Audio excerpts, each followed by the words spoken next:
আসসালামু আলাইকুম। আমি পটুয়াখালী থেকে বলছি। সারিকাজ কথা কবিতায় আপনাদের আরও একবার স্বাগত জানাই। কাছে এবং দূরে, দেশ এবং দেশের বাহিরে যে যেখান থেকে আমার ভিডিওটি দেখছেন, আশা করছি আল্লাহর রহমতে সবাই ভালো আছেন। আমরাও আলহামদুলিল্লাহ ভালো আছি। একদিনের ছুটি হওয়া সত্ত্বেও 3 দিনের ছুটি হওয়াতে আমরা গ্রামের বাড়িতে গিয়েছিলাম। গ্রাম মানেই মুক্ত আকাশ আর নিঃশ্বাস নিতে সবুজের সৌরভ।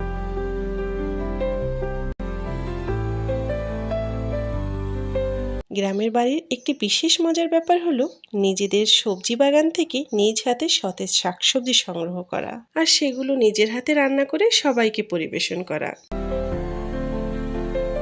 শাকসবজি রান্না করতে হলে মাছ তো লাগবেই। পুকুরে মাছ ধরা সারিকা ছাদিদের সবচেয়ে আনন্দদায়ক অভিজ্ঞতাগুলির মধ্যে একটি। যখন বড় মাছগুলো উঠত তখন ওরা খুব উপভোগ করত। সারিকা বড়শিতেও মাছ পেয়েছিল, যা ছিল তার শখ পূরণের অন্যতম এক অনুভূতি। কিন্তু দুঃখিত তা আপনাদের সাথে শেয়ার করতে না পারার জন্য। ভিডিও করার সুযোগ হয়নি। তবে এই সুন্দর মুহূর্তগুলো সারিকা ছাদিদের ছেলেবেলার আনন্দমুখর স্মৃতি হয়ে থাকুক, এই প্রত্যাশায় শেষ করছি আজকের ভিডিও। ভালো থাকবেন সবাই। আল্লাহ হাফেজ। আসসালামু আলাইকুম।